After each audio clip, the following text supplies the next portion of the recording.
Hello everyone, welcome back to my channel. I hope you guys are doing well. I don't know if you can tell, but we are in a new setup because I have just moved homes and my bookshelf is nowhere near ready. I'll sort of give you like a bit of a sneak peek, but it's a work in progress, okay? I'm still trying to figure out how I'm going to put my books away and stuff.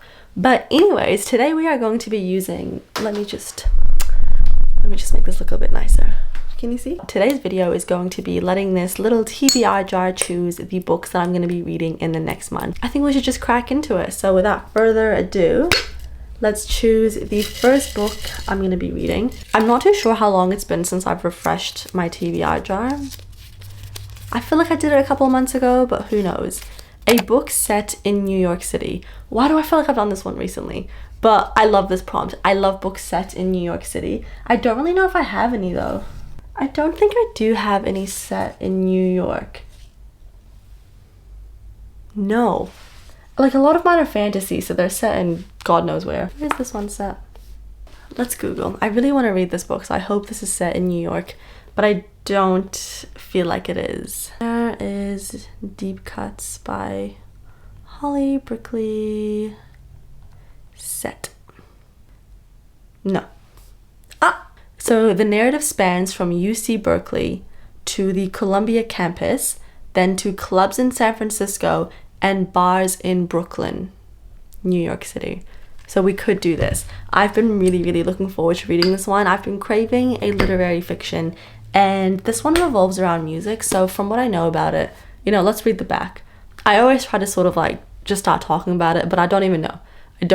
So let's find out. Okay, so it's about these two people. They meet in college in the 2000s, and the main guy like plays her a song in their college room. And as he's playing his songs, she realizes three things.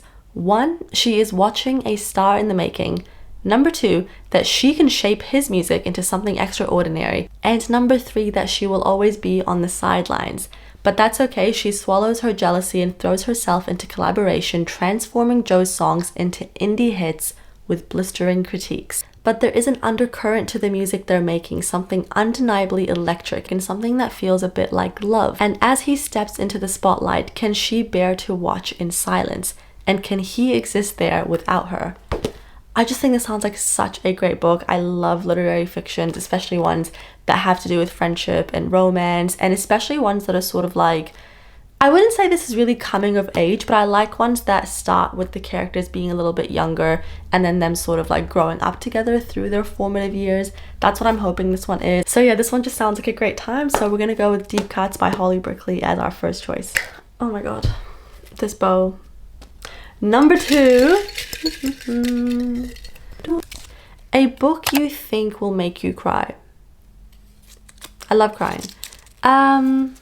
There's potentially a couple. The one that I'm sort of leaning towards the most, because I've seen people cry to this book a lot, is The Great Alone by Kristen Hanna. I've been wanting to read a Kristen Hanna book for so long, and whenever I see people reading her books, they do seem to be very emotional, and people are crying. It says The Great Alone is an epic story of human survival and hope, and an intimate portrait of a family tested beyond endurance.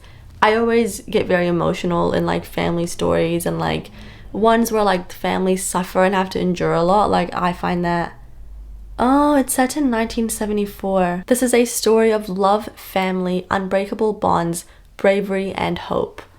I love books like this. I love books to do with family, especially books that really dissect dynamics between family members and how, something can change that. So I think this will be a great book. And yeah, I've seen everyone cry reading this book. So we're gonna go with The Great Alone by Kristen Hanna. I'm so excited to read this book, and I'm also really in the mood for a general fiction. I'm currently in the middle of reading 2 dark romances that's for a YouTube video, and I feel like my brain needs something like this at the minute. You'll find out how those books are going for me very soon. Actually, one of them I do like, but anyways, we're gonna go with this book for this prompt. Right, I'm just gonna put this little bow back on, even though it will probably come off in the next prompt, but that's okay. Right, let's choose our third prompt. A book with a number in the title. We've actually got 2 that we can choose from. We could do the 7 Deaths of Evelyn Hardcastle. This is a mystery and it seems very trippy. We could also do All Fours by Miranda July. This one is another literary fiction, so I don't know if I want 2 right now. I mean, maybe,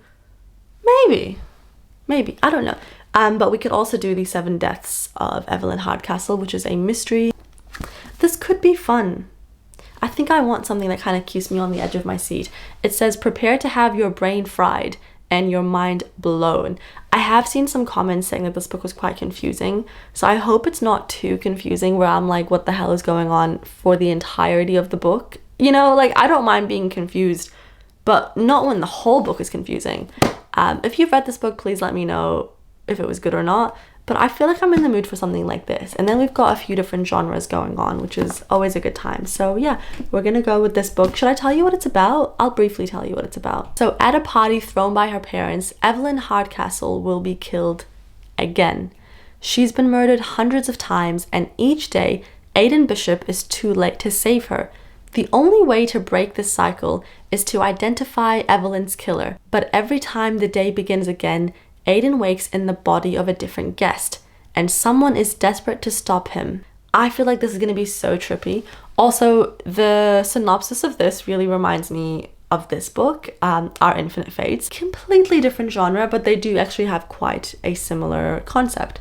But yeah, we're going to go with this book for the 3rd prompt. A book you've had on your TBR for the longest.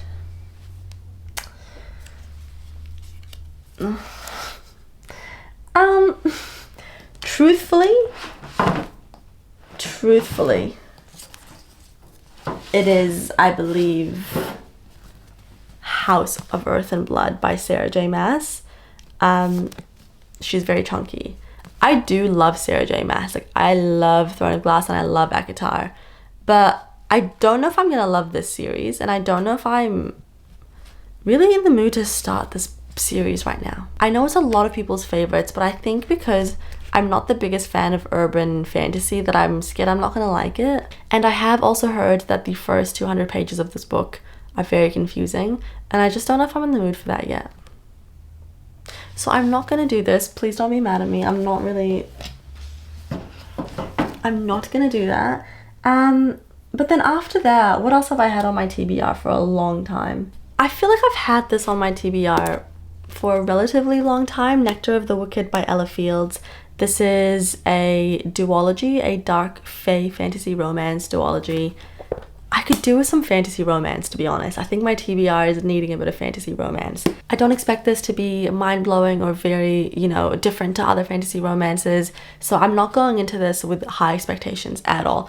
I'm just going into this for some good old fantasy romance while it's winter for me in New Zealand. Just something to suit the vibe. And yeah, let's just see what this one's about. It's sort of like classic fantasy romance. For 20 years, the main girl was unwanted, no name, no family, no answers, and then a wicked fairy begins a seductive game of cat and mouse. He offers her a trade. He will take her back to the fairy realm to assist in her search for the truth of who she is, and in return, she must agree to marry him.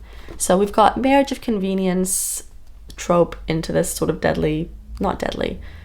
dark fantasy romance. I said deadly because this is called The Deadly Divine Duet. I haven't really seen too much about this book on booktube, so I don't know if it's any good, but I don't know. I'm very excited, and it's also nice and short, not like a proper thick getting into a big fantasy romance series. It just seems like the perfect thing. So I'm gonna go with this one for the 4th prompt. Prompt number 5. A book you bought because of booktube/booktok. Honestly, there's a decent amount. We could either do The Prison Healer by Lynette Noni. We could do The Striker by Anna Huang. We could do The Book of Azrael. We could do Assistant to the Villain. We could do Lightlark by Alex Astor. There's a decent amount. Do I want to start The Prison Healer now? Do you guys think it's a good idea? Or do I want like a romance? I don't normally love romance, but I'm hoping that this one has a lot of like football in it. You guys know I love football. So I don't know, you guys. I really don't. I might go with The Striker by Anna Huang because I think it'll be quite fun to have like a bit of a palate cleanser sort of book. I think so. Yeah, we're gonna go with The Striker by Anna Huang. The main guy is a living legend. He is the darling of the Premier League and arguably the best footballer in the world. But his reckless behavior and recent transfer have become a PR nightmare. And the main girl, she is his trainer. She is like an ex-ballerina. I don't really know what an ex-ballerina is teaching a footballer. We'll find out. We'll find out. But yeah, it just sounds like a good time. I don't think I've read a sports romance before. Or I guess I read Icebreaker, but I did DNF that book. But I don't really know anything about ice skating. But this is about football, so I'm hoping there's actual football scenes in this book and references to football and that they're accurate. But yeah, we're gonna go with this book for this prompt. Prompt number 6. A book from your favorite genre. So we could either do fantasy romance or I guess like literary fiction as well. Or like general fiction, I don't know. I think for this one, I'm gonna do The Rebel Witch by Kristen Cicerelli because I really want to finish this duology up. I want to get it done. And that sounds so negative, like I want to get it done, check it off my list. No, I don't mean it like that, sorry. I just mean like I would like to finish a couple of series so I don't feel guilty for starting more series. Although that doesn't really affect me, I'm still gonna do it regardless, but you know what I mean. I really enjoyed The Crimson Moth. At the time when I read it, I initially gave it a 5-star and then I dropped that down to like a 4.5 because I never really thought of that book ever again, to be honest. And I still haven't really thought of it. I kind of forgot what happened, so I'll definitely have to watch a recap of it. But it's only a duology, so once I finish this book, I finished that series. And it was a really fun, fast-paced series. It was about a witch and a witch hunter. And it was also set in like high society. The main girl, she was posing as like a socialite and like pretending to be very clueless about the whole witch kind of thing. So yeah, I think we're gonna go with The Crimson Moth book 2, which is Rebel Witch, for this prompt. Right. Next prompt. A book that has a movie/TV adaptation. I feel, correct me if I'm wrong, but A Gentleman in Moscow.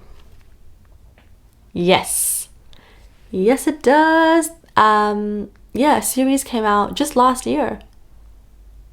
You know, if this is good, then I can watch it, which is so exciting. Oh my god. Wait, who's in this? Oh, okay, never mind. I saw that wrong. I thought it was someone I knew. This one sounds really, really good. I've been wanting to read this for a long time, and I feel like I'm in the mood for this kind of book right now, to be honest. It's set in 1922, and it's about this aristocrat that has been sentenced to house arrest indefinitely. And this is a very lavish, luxurious man. He's used to very fancy hotels and suites. And instead of his usual suite, he must now live in an attic room while Russia undergoes decades of tumultuous upheaval. And it says, can a life without luxury be the richest of all? I've heard such good things about this author's writing, just about his storytelling. And yeah, I'm very intrigued to see where this is gonna go. I also love the book cover. I think it is absolutely gorgeous. And I think I might be listening to it as an audiobook, because I think I've heard that the audiobook is good, so we'll see. But anyways, let's choose our next book. A book with a love triangle. That is my favorite trope, unfortunately, you guys. It really is. There's something about it. There really is. I don't know what has a love triangle, to be quite honest. Why do I feel like this has a love triangle? If I'm not mistaken. So the main girl, she gets sent to this castle as a potential bride for the crown prince. And however, it's not the crown prince, but his impossibly handsome brother who captures her interest. Actually, the invitation wasn't a quest to find a bride, but a hunt for the Star Keeper, a girl rumored to hold the power of the stars in her blood. obviously going to be her. She is the Starlight Heir. This seems like this is a love triangle between the two brothers. I don't know.